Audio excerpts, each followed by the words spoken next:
Hello, welcome back to the channel, and this is a channel where we give you reviews, playthroughs, unboxings. We generally like to talk a load of bollocks about tabletop gaming in general, and in this video we are going to conclude our countdown of our top 50 dexterity games of all time. Just remember, if your favourite dexterity game ain't on this list, either we ain't played it, we got rid of it, or we think it's shit. So I'm going to stop talking bullshit and let's crack on with this list and get this top 50 over and done with, right?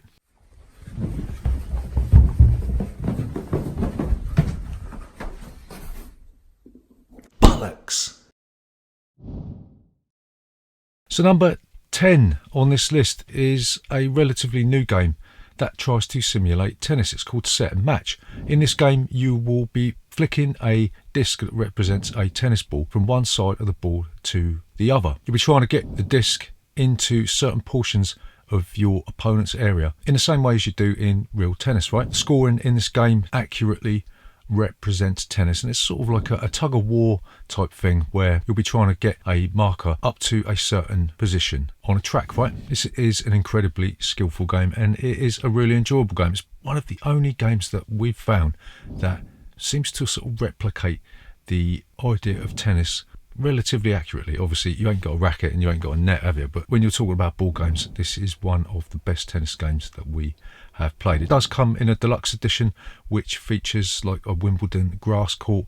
Didn't bother with that because it's a little bit too expensive for what it is, but we just got the standard version which is quite cheap. And if you're looking for a 2-player or even a 4-player tennis game, Set and Match is the best one out there.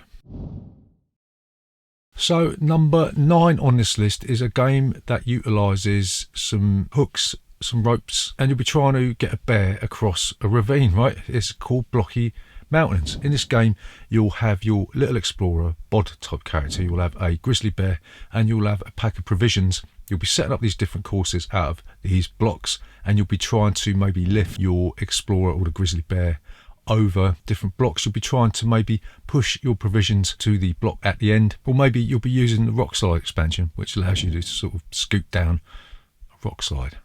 There's loads and loads of courses for this. There's an expansion book which has got even more courses. Pretty difficult to get hold of in the United States, I've been told, yeah, but you can get this on Amazon in Germany for next to nothing, right? I think it's made out of plastic these days. Our version is made out of wood. But yeah, Blocky Mountains, a really innovative dexterity game, and yeah, it's one that we've had for quite a while and we just keep coming back to it. So number 8 on this list is a game that is probably the oldest game on this list as well. It's a game called Crocodile. This is a really old Canadian game where you'll have a huge circular board with different quadrants on it, right? You'll have to take one of your discs and place it on the edge of the Crocodile board, and you'll be flicking it trying to either get it into the hole in the center which will score you the maximum amount of points, or if there's already one of your discs on the board you'll have to hit one of your discs before it goes in, right? In the game you will score points dependent on where your discs are on the board. Honest disclaimer, I am complete and utter shit at this. I have got a little bit better over the years. It does take a lot of hand-to-eye coordination. Like most games, it doesn't really matter whether you're good or crap at it. It's one of the most skillful, interesting and nail-biting dexterity games that you can get because the board is always changing. It's always fluid, right? Crocodile is without doubt one of the best dexterity games ever made. It's got staying power. It's world championships. It's played the world over, and we weren't really going to leave this off the list, were we? If you thought we were, a bit of a knobhead. So number 7 on this list is a game that we like to bring out at parties. It's another wooden game called Tumbling Dice. This is a game that takes place on this huge contraption that you slot together, and it consists of a series of ridges. What you do, you put your die on the topmost plinth and you'll flick it down the ridges, and wherever it lands that gives you a multiplier for what number appears on the die, right? First player to get, I think it's 101 points, will be the winner of Tumbling Dice. If you get some more sets of dice you can play this with an infinite amount of people, right? We always bring this out when we have a party, and it's more like a sort of a pub game, you know. It mimics those sort of old pub style games that you used to get here when people actually used to go to pubs, right? But yeah, Tumbling Dice may be a little bit too cumbersome for some people. You're going to have a lot of storage space to hold this sort of thing, but for sheer simplicity and multiplayer fun with the potential to house large groups, really do like Tumbling Dice, yeah. So number 6 on this list is a game that has a fantasy theme in a dexterity game. It's Catacombs. In this game, you will put a map on the board. You'll put some blocks in some holes on the map to simulate obstructions on the board, and each player will take control of a fantasy-based character, whether it's a wizard, barbarian, elf, whatever you want to do, right? You'll place your disc on the board to represent your character, and then you'll be flicking it around the board using melee weapons, or maybe using other discs to fire ranged weapons, and you'll be trying to kill monsters, working your way through a series of dungeons, right, until you get to the big bad beastie.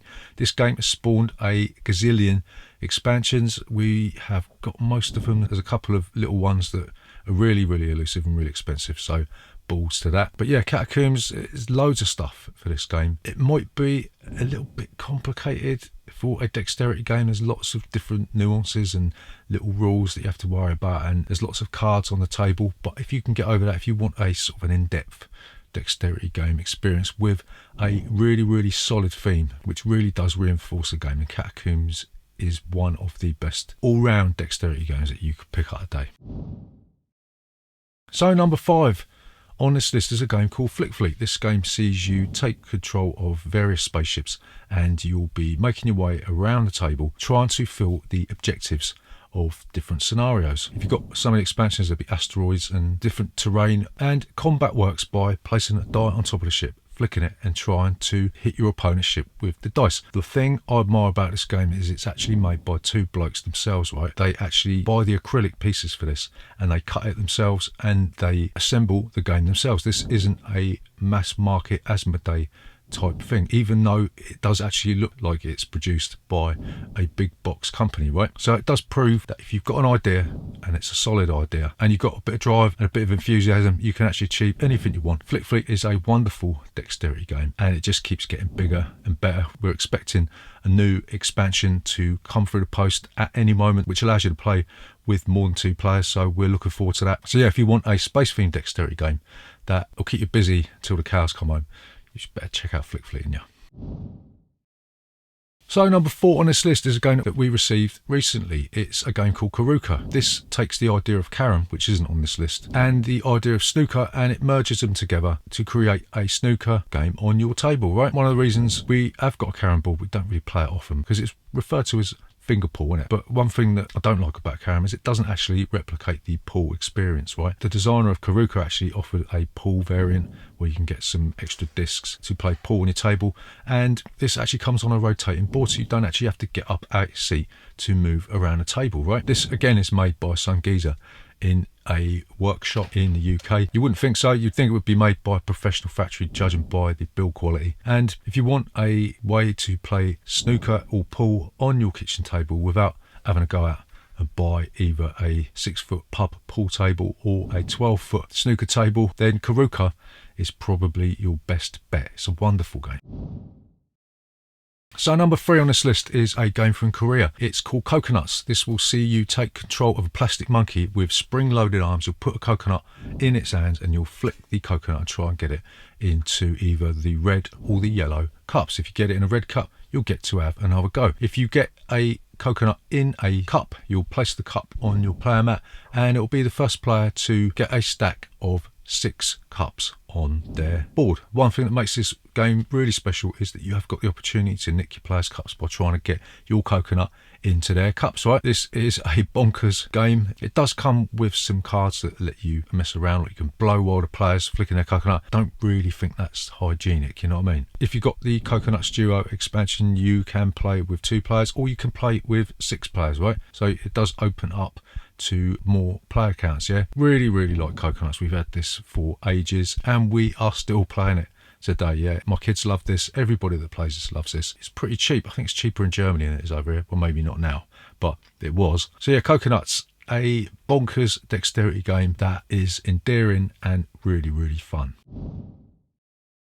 So number 2 on this list is a game called Clask or whatever. This is a 2-player game where you'll be taking these magnetic paddles. You'll put one bit under the table and one bit on the table, so they sort of latch together, right? You'll be trying to knock a ball into your opponent's goal, which is a circular cutout on the board. You've also got to be mindful of these little nugget things that are in the centre of the board. So if you get 2 of them attached to your stick then you will lose a point. This is just basically like a hockey type game, but it's really, really fun. Again, I've seen criticisms of this about angles, and if you know where to knock the ball off of the side, it makes the game easier, but bollocks to that. We've never found that. It's too fast paced for that, and you can get this game anywhere. If you're interested in Clask, then you can pop down to your local high street and pick it up, right? This game came out of nowhere. It was made by some geezer in Sweden or Norway or one of them Scandinavian countries, and someone found it and it went to a big box manufacturer. They have got a 4-player version of this, but it looks a bit shit, you know, so just stick with a 2-player version and have a bit of air hockey based fun with this, right? So number 1 on this list is a game that allows you to simulate the Formula 1 season if you want. It's called Pitch Car. This is a game made out of MDF pieces that slot together in a jigsaw puzzle style thing, right? You'll be using these pieces to construct different tracks, and you'll be placing rails around the edge of the tracks to make it easier or harder depending on how you like it, right? There's loads of different expansions for this. You've got a loop-the-loop expansion, you've got bridges, you've got tunnels, you've got an expansion that lets you raise the track in the air, right? Pitch Car is so simple, right? It's just a case of flicking your disc as far as you can without coming off the track, right? There are a couple of other rules where if you knock somebody else off the track, or if you flip over, then you have to go back to where you were, but even them rules are a piece of piss. One little criticism of this is that if you're using some of the expansions like for a bridge, or generally if you're going up another level, a lot of people struggle to flip the disc without it coming back down, right? But maybe they're just shit at the game, you know. If you get Pitch Car, I guarantee you'll be going for all of the other expansions, of which I think there's 9 different expansions for this now. So yeah, it's infinitely replayable. Yeah, you can play this with up to 8 people out of the box, but if you get yourself a second set, you can play with 16, 32, whatever you want to do. We love Pitch Car. It's just one of the best games ever made. There's nothing really else like it, and I doubt there'd be anything really like it ever. Well, actually, there's a golf game that was released a little while ago that sort of tried to rip this off, but it was a pile of crap. So yeah, Pitch Car is the best dexterity game ever made, and it's the best dexterity game you can buy today. So if you haven't got it, go and get it, and if you're still not listening to me, then you can do one. So there you go, that's our top 50 dexterity games of all time. Probably some have dropped off our old list. That's because we don't play them anymore, we got rid of them, or we just can't be arsed with them. So remember, if you're new here, please consider subscribing to this channel. Leave a comment, like, and all that crap, and we'll see you next time.